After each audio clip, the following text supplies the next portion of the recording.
Yeah, this is Bang Bang Rahul. Please press the like button and subscribe. Yeah, years ago, I don't know, I was 17, 16, 17. I used to work down a place called CAVs in Acton. My dad was security guard down there, and it was being all knocked down. Everything inside was being took out, yeah. And anyway, my dad was head of security down there, so my dad was obviously, so he's in charge of everything, you know what I mean, as such. And there was a guy called Peter Peterson and a guy called Peter Marsh and Jimmy Dobin, yeah. And they sort of like worked in there. They helped, what they'd done, they were scrap people. They took all the cables out and bits and pieces and lathes and all this and all that. So my dad asked them, any jobs for my boy, you know? And they said, yeah, give him a job, yeah. And I went down there and, I mean, they really looked after me, mate. They looked after me so well, yeah. They would give, like, going out for dinners and breakfasts and all that, and they paying everything. And my job was the same as what their job was. They was to pull the cables through with forklifts, big long cables with the wire around them, with the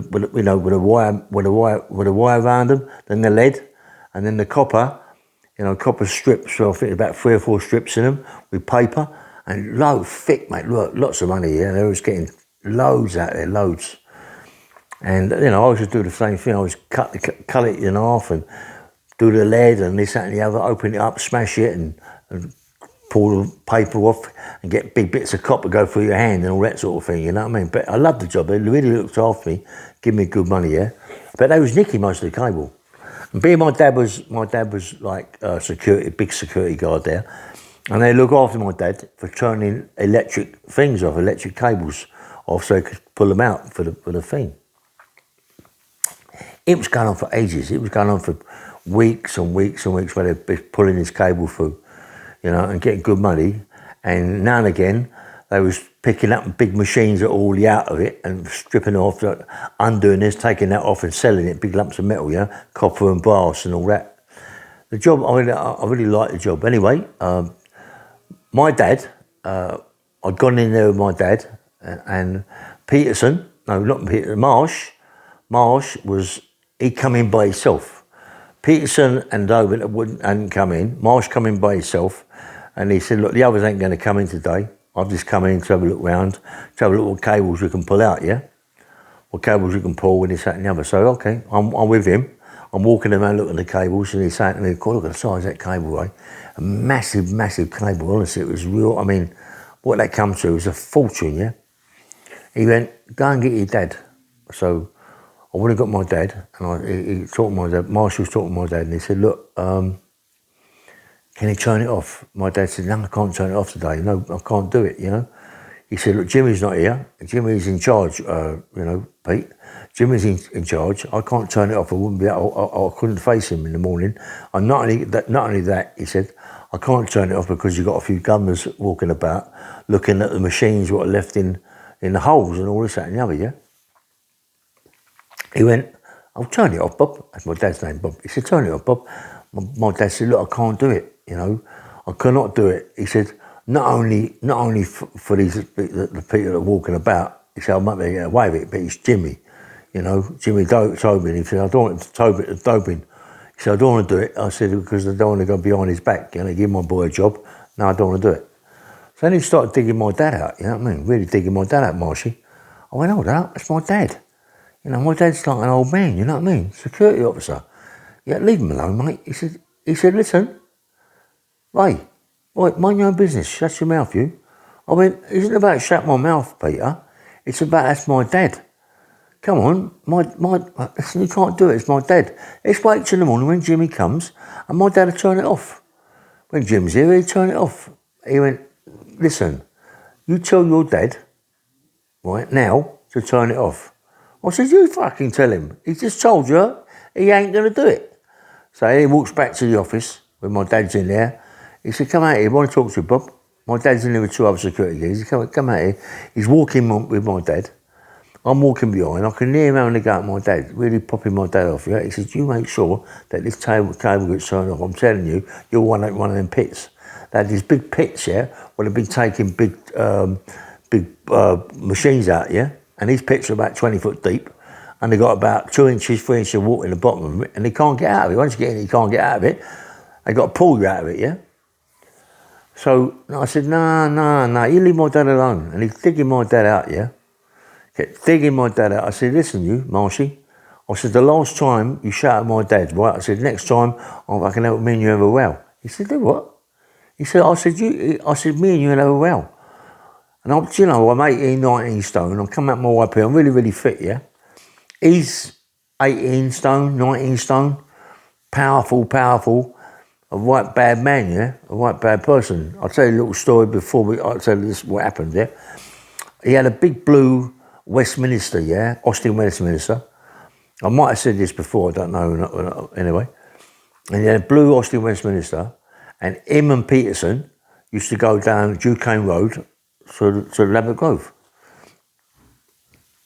I was in this day, we was going to a cafe, and it was about, 3 o'clock, 4 o'clock, I don't know, that time maybe, going to a cafe or something for a bit of dinner. We're going down there. All of a sudden, as he's going down there, Peter's jumped in Marshy is driving, Peterson in the front, jumped out the back, opened the boot, and got this broomstick handle with a boxing glove on it, yeah? So he's in the back of the car, I'm in the back of the car, I couldn't stop laughing, mate.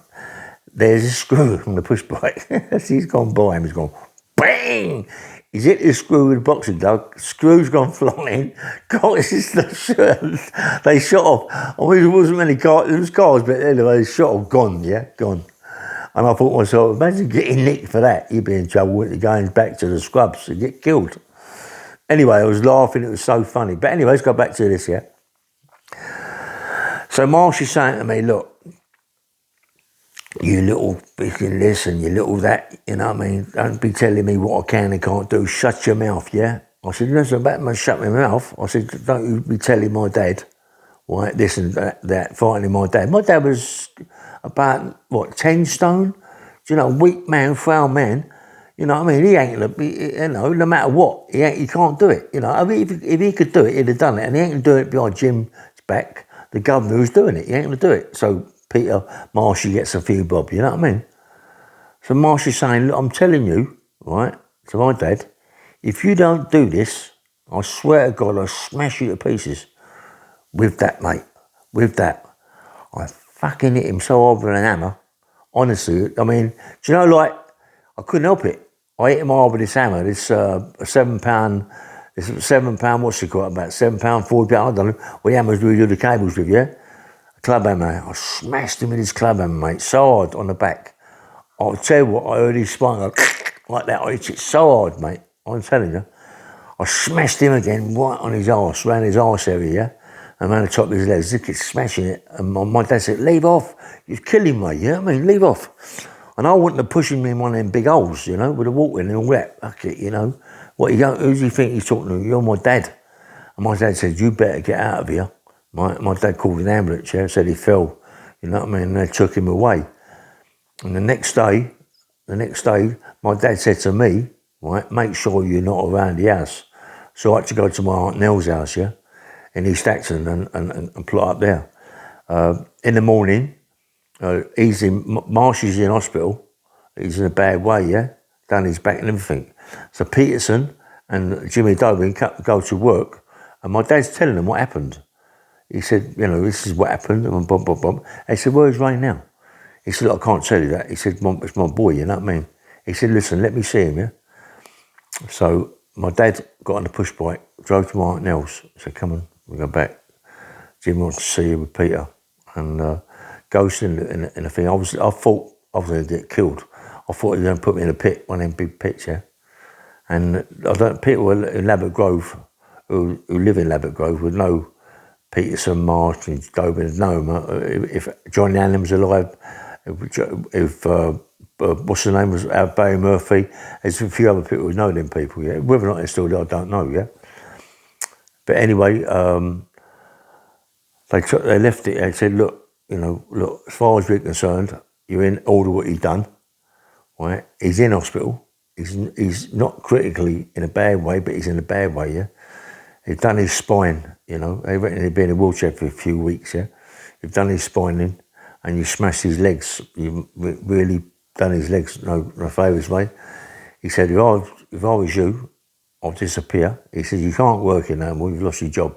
I said, what do you mean? He said, well, you lost your job. You can't give you the job.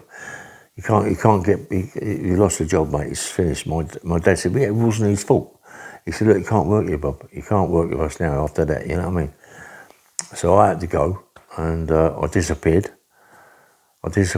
And after that, I went down to the fruit market, went back down there, started working down there again, yeah. Stayed well out of the way. He come out